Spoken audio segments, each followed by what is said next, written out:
चलिए आज एक ऐसी दुनिया में चलते हैं जो हमारी आंखों से तो ओझल है, लेकिन जिसका असर हमारी जिंदगी के हर पहलू पर पड़ रहा है। जी हाँ, हम बात कर रहे हैं नैनो टेक्नोलॉजी की। मतलब इतनी छोटी चीजों का विज्ञान जो आने वाले कल में बहुत बड़े बड़े बदलाव लाने वाला है। जरा एक पल के लिए सोच कर देखिए, एक ऐसा मटेरियल जो मजबूती में स्टील को भी मात दे दे, लेकिन वजन में इतना हल्का हो जैसे कोई कागज का टुकड़ा। ये किसी साइंस फिक्शन फिल्म का आइडिया नहीं लग रहा, लेकिन ये नैनो मटेरियल्स की हकीकत है। और बस यहीं से हमारी आज की ये दिलचस्प पड़ताल शुरू होती है। तो चलिए इस छोटी सी दुनिया की गहराई में उतरते हैं और मिलते हैं कार्बन के 4 सुपर हीरोज से। कमाल की बात यह है कि ये सब बने तो एक ही चीज यानी कार्बन से हैं, पर हर एक के पास अपनी अलग अपनी खास सुपर पावर है, और ये ताकतें हमारी दुनिया को पूरी तरह से बदलने का दम रखती हैं। तो हमारी टीम का जो पहला सुपर हीरो है वो है कार्बन नैनोट्यूब, या शॉर्ट में कहें तो CNT। अब इसे समझना ना बहुत आसान है। आप यूं समझिए कि आपने ग्राफीन की एक बहुत ही पतली सी शीट ली और उसे गोल गोल घुमाकर एक पतली सी ट्यूब या पाइप बना दिया। बस यही है कार्बन नैनोट्यूब। और मजे की बात यह है कि आप उस शीट को किस एंगल पर मोड़ते हैं, उसी से इस ट्यूब के गुण भी तय हो जाते हैं। और जब हम सुपर पावर्स की बात करते हैं तो CNT सच में कमाल है।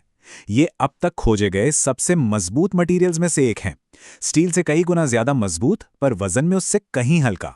और बात यहीं खत्म नहीं होती, ये बिजली का इतना शानदार कंडक्टर है कि ये तांबे यानी कॉपर को भी पीछे छोड़ देता है। अब मिलते हैं हमारी टीम के दूसरे सुपर हीरो से, ग्राफीन। ये कार्बन का एक 2D यानी द्विआयामी रूप है। मतलब इसकी मोटाई सिर्फ एक कार्बन परमाणु जितनी है।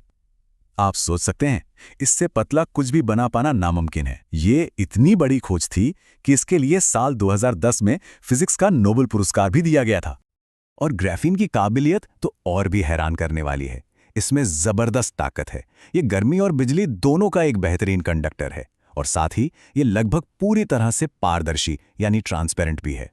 इन्हीं गुणों की वजह से भविष्य में हमें मुड़ने वाली टच स्क्रीन और सुपर फास्ट इलेक्ट्रॉनिक डिवाइस देखने को मिल सकते हैं। हमारी टीम का तीसरा मेंबर है फुलरीन। इसका एक और मजेदार नाम है बकीबॉल। ये भी कार्बन के ही अणु हैं, लेकिन इनका आकार एक खोखले गोले की तरह होता है। इनमें जो सबसे मशहूर है C60, उसकी बनावट तो बिल्कुल एक फुटबॉल जैसी है, जिसमें 60 कार्बन के परमाणु एक दूसरे से जुड़े होते हैं। बकीबॉल्स के गुण भी बहुत अनोखे हैं। ये कमरे के तापमान पर एकदम स्टेबल रहते हैं और इनकी कठोरता हीरे और ग्रेफाइट के बीच की होती है।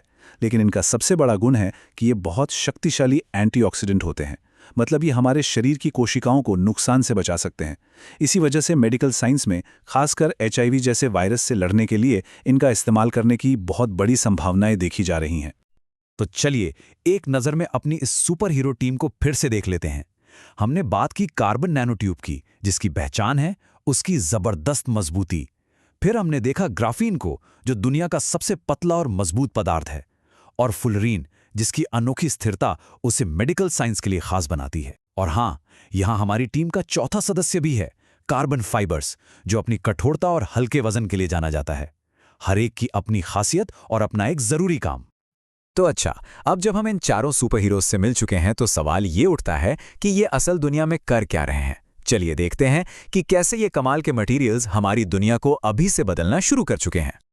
देखिए, नैनो टेक्नोलॉजी का असर किसी एक दो इंडस्ट्री तक ही सीमित नहीं है। इसका प्रभाव हर जगह फैल रहा है। कैंसर के इलाज से लेकर हमारे फोन की डिस्प्ले तक, पानी साफ करने वाले फिल्टर से लेकर हल्के हवाई जहाजों तक। ये एक ऐसी क्रांति है जो चुपचाप हमारी जिंदगी को हर दिन बेहतर बना रही है। हेल्थ केयर सेक्टर में तो इसका असर सच में क्रांतिकारी है। जरा सोचिए, छोटे छोटे नैनो कणों का इस्तेमाल करके दवा को सीधे सिर्फ कैंसर वाली कोशिकाओं तक पहुंचाया जा सकता है। इसका मतलब है कि शरीर की बाकी स्वस्थ कोशिकाओं को कोई नुकसान नहीं होगा। यही नहीं, ये बीमारियों का जल्दी पता लगाने और टूटी हड्डियों को ठीक करने में भी मदद कर रहा है। और इसका सबसे हाल का और शायद सबसे बड़ा उदाहरण है कोविड-19 वैक्सीन। असल में लिपिड नैनो पार्टिकल्स ही वो गुमनाम हीरो थे जिन्होंने वैक्सीन के जेनेटिक कोड को सुरक्षित हमारी कोशिकाओं तक पहुंचाया। उनके बिना वो वैक्सीन काम ही नहीं कर पाती। तो हाँ, नैनो टेक्नोलॉजी ने इसमें एक बहुत बड़ा किरदार निभाया है। नैनो टेक्नोलॉजी अब हमारी रोजमर्रा की चीजों में भी आ चुकी है, जैसे कि कपड़े।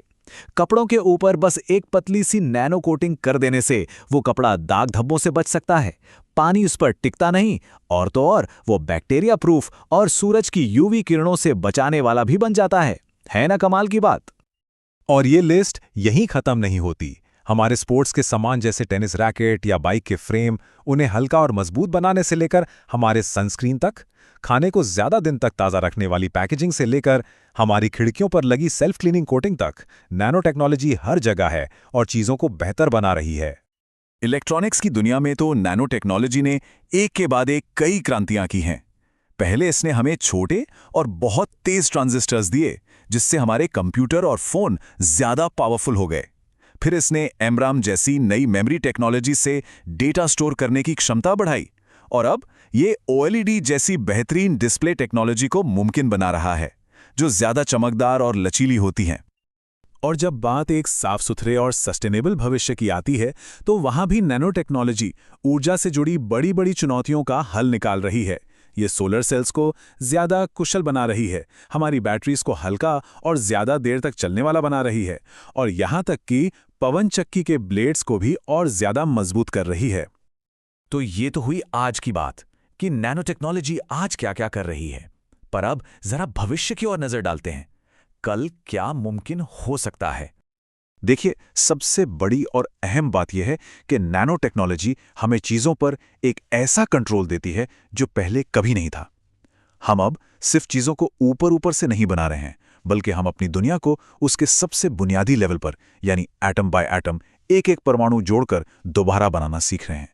यह सिर्फ एक सुधार नहीं, ये तो बनाने की पूरी परिभाषा ही बदल रहा है। और मैं आपको इसी सवाल के साथ छोड़कर जाना चाहूंगा, जब हमारे पास किसी भी चीज को इतने छोटे पैमाने पर इतनी सटीकता के साथ बनाने की ताकत हो, तो फिर हम जो कुछ भी बनाना चाहते हैं उसकी असली सीमा क्या हो सकती है? शायद इसकी कोई सीमा है ही नहीं। संभावनाएं सचमुच अनंत हैं।